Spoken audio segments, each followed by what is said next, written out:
नमस्कार, आप देख रहे हैं संवाद 365। आपके साथ मैं रेणु उप्रेती। जन्माष्टमी का महाउत्सव है। 18 और 19 तारीख को देश भर में धूमधाम से जन्माष्टमी मनाई गई और आज हम देहरादून में हैं। यहाँ पर इस्कॉन का एक भव्य और दिव्य कार्यक्रम आयोजित किया गया।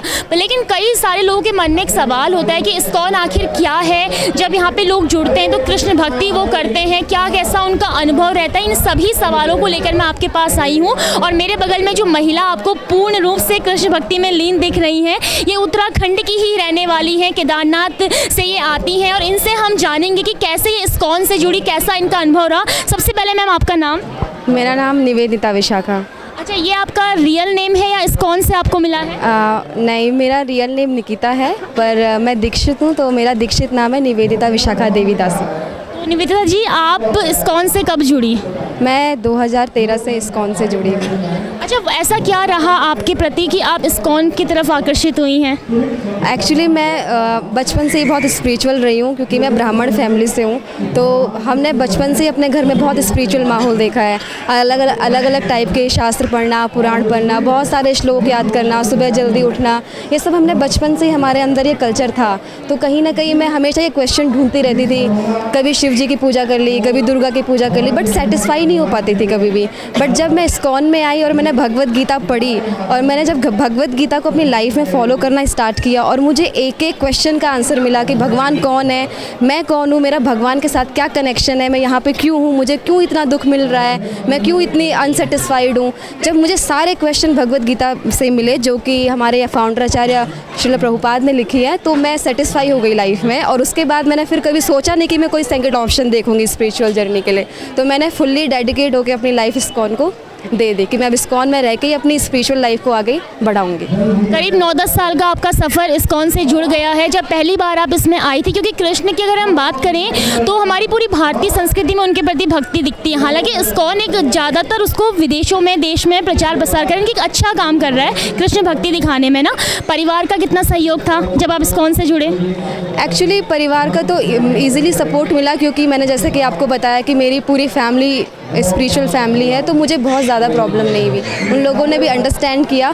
और वैसे भी कौन माँ बाप नहीं चाहता है कि उनके जो बेटे हैं, बच्चे हैं, वो अच्छे रास्ते पे हों। और आजकल तो आप देख ही रहे हो कि पूरे जो यूथ हैं वो कैसे गलत रास्ते पे जा रहे हैं। बट हम लोग देखिए, हम लोग सुबह शाम हरे कृष्ण महामंत्र करते हैं, हम कोई व्यसन नहीं करते हैं, हम भगवान का प्रसाद लेते हैं, हम कोई भी गलत आदत को मतलब नहीं है हम उस चीज़ में, ना ही हम किसी गलत संग में हैं। तो हम टोटली कृष्णा कॉन्शियस हैं। और ऐसा नहीं है कि हम सिर्फ भक्ति कर रहे हैं, उसके अलावा हम अपनी पढ़ाई भी करते हैं, हम अपने जॉब भी कर रहे हैं, अपना घर भी देख रहे हैं, बट पैरेलली हम कृष्णा कॉन्शियसनेस को भी अपनी लाइफ में डेली प्रैक्टिस कर रहे हैं। अच्छा, इस्कॉन में आने से पहले आप निकिता थी, अब आप निवेदिता हैं, तो इन दोनों लड़कियों में क्या फ़र्क है? इस्कॉन में आके क्या बदलाव आप में आए? निकिता और निवेदिता में बस यही फ़र्क है कि निवेदिता मेरा दीक्षित नाम है, क्योंकि मेरे जो स्पिरिचुअल मास्टर हैं उन्होंने मुझे एक्सेप्ट कर लिया। तो दीक्षा होने का अर्थ यही होता है कि अब मेरा गुरु के साथ एक कनेक्शन बन चुका है और गुरु हमें कृष्णा से कनेक्ट करते हैं, क्योंकि हम डायरेक्टली कभी भी भगवान को अप्रोच नहीं कर सकते हैं। हमारी लाइफ में गुरु का होना बहुत ज़रूरी है। तो अब मैं बहुत सेटिस्फाई हूँ लाइफ में कि यस, अब मेरे गुरु ने मुझे एक्सेप्ट कर लिया है, तो वो ही मेरा हाथ पकड़ के भगवान के पास लेके जाएंगे। इस्कॉन में क्या क्या मतलब चीज़ें हम सीखते हैं? क्योंकि गुरु को जैसे आपने बताया, कृष्ण भक्ति आपने बताई और काफ़ी सारे बदलाव स्पिरिचुअल तौर पर आपने बताए ना। अगर कोई ऐसा व्यक्ति जो इस्कॉन में आना चाहे तो क्या ऐसी चीज़ें हैं जो उसे आकर्षित कर सकती हैं? अगर मैं अपना पर्सनल एक्सपीरियंस बताऊं तो हर व्यक्ति परेशान है लाइफ में, अनसेटिस्फाइड है। वैसे ही मैं भी थी, किसी चीज़ को लेके परेशान होना, क्लास में अगर फर्स्ट ना हो तो डिप्रेशन में आ जाना, छोटी छोटी बातों पे नाराज़ हो जाना, तो ऐसे फ्रस्ट्रेटेड माइंड रहता था। बट जब मैं इस्कॉन में आई, मैंने भगवत गीता को पढ़ा, टीचिंग्स को फॉलो करना स्टार्ट किया। और ये जो हमारा स्पिरिचुअल मतलब जो भी प्रैक्टिसेस होती हैं, जैसे कि मॉर्निंग में जपा मेडिटेशन करना, भगवान के लिए श्रृंगार करना, भगवान की आरती करना, भगवान के लिए भोग बनाना, फिर उसको एक्सेप्ट करना, तो जब ये डेली रूटीन में हमारी लाइफ में आया, मेरी लाइफ में आया, तो मैंने बहुत चेंजेस देखे।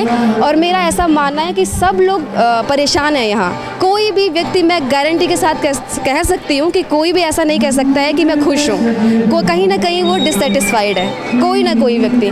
तो इस्कॉन ये आपको एक स्पिरिचुअल पाथ दिखाता है और रियल पाथ दिखाता है। और हम कोई ऐसी बातें नहीं करती हैं इधर उधर की, हम शास्त्रों पर आधारित बातें करते हैं, हम भगवत गीता की बातें करते हैं, हम भागवतम की बातें करते हैं। तो इस्कॉन यही आपको रियल नॉलेज देता है और आपको एक तरीके से ऑथेंटिक पाथ से कनेक्ट कर देता है। अच्छा, आप इस्कॉन में जुड़ी हैं, इसके अलावा क्या आप कोई अन्य काम भी कर रही हैं साथ में? यस, मैं अभी पढ़ाई कर रही हूँ, मैं स्टूडेंट हूँ। तो आज जन्माष्टमी का महाउत्सव इस्कॉन के द्वारा देहरादून में आयोजित किया गया है। एक आखिरी संदेश अगर हम कहें, क्योंकि आप उत्तराखंड की बेटी हैं और इस्कॉन से जुड़ी हैं, क्या कहेंगी आप?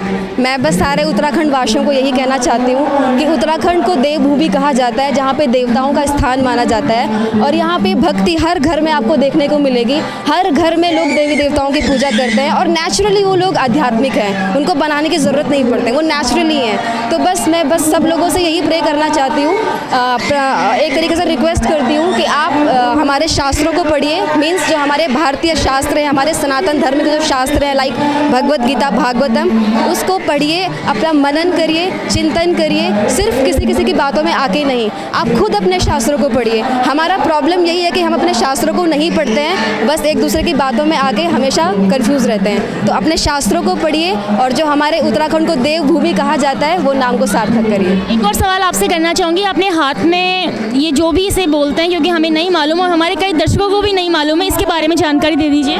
तो ये जप माला है जिसमें कि मैं ये बीट्स हैं जिसपे मैं माला करती हूँ और हर बीट पे मैं एक हरे कृष्ण कृष्ण कृष्ण हरे हरे, हरे राम राम राम हरे हरे एक बार करती हूँ, फिर आगे बढ़ती हूँ। तो ऐसे मैं 108 बार नाम लेती हूँ, फिर मेरी एक राउंड कंप्लीट होती है, मतलब मेरी एक माला कंप्लीट होती है। तो ऐसे मैं हर दिन 16 राउंड्स करती हूँ। ये तो मैं अभी काफ़ी टाइम हो गया तो कर पा रही, बट ऐसा नहीं है कि आपको तुरंत एकदम से 16 राउंड्स करने हैं। आप 1 राउंड से शुरू कर सकते हैं, 2 राउंड से शुरू कर सकते हैं, बट एक तरीके से जपा मेडिटेशन है। आप भगवान पे कंसंट्रेट कर रहे हैं, नाम पे कंसंट्रेट कर रहे हैं, तो नेचुरली आपका जो माइंड है शांत हो जाता है, वो सतोगुण में आ जाता है। तो फिर आपका जो इंटेलिजेंस है वो शार्प होती है और आप स्पिरिचुअल जो नॉलेज है उसको ग्रैब कर पाते हो, क्योंकि स्पिरिचुअल नॉलेज को ग्रैब करना ईजी नहीं है जब तक आप सतोगुण में नहीं होते हो। और उस सतोगुण में आने के लिए आपको ये मंत्र मेडिटेशन करना होता है, भगवान का शुद्ध नाम लेना होता है, उसको सुनना होता है, तब आपका हार्ट क्लीन होता है। और आप ऐसे जो टफ़ टॉपिक्स हैं, स्पिरिचुअल बहुत टफ़ टॉपिक है ये सब, कोई इजीली इनको समझ नहीं सकता है, पर जब हम ये सब करते रहेंगे तो इजीली हम ये सब समझ पाएंगे। चलिए, बहुत बहुत धन्यवाद और जन्माष्टमी की आपको बहुत बहुत शुभकामनाएं। तो ये हमारे साथ उत्तराखंड की बेटी केदारनाथ से आती हैं, निवेदिता इनका नाम है और आज इस्कॉन से 2013 से जुड़ी हुई हैं, जिन्होंने हमें इस्कॉन की कई सारी छोटी छोटी बातें बताई। इन्होंने बताया कि जब वो इसमें जुड़ी तो कितना सकारात्मक जो बदलाव है इनके जीवन में आया है। आपको ये खबर कैसी लगी कमेंट्स ज़रूर कीजिएगा। आप सभी को भी कृष्ण जन्माष्टमी की बहुत बहुत शुभकामनाएं। मैं रेनू प्रीति, कैमरा पर्सन दिनेश के साथ, संवाद 365 देहरादून।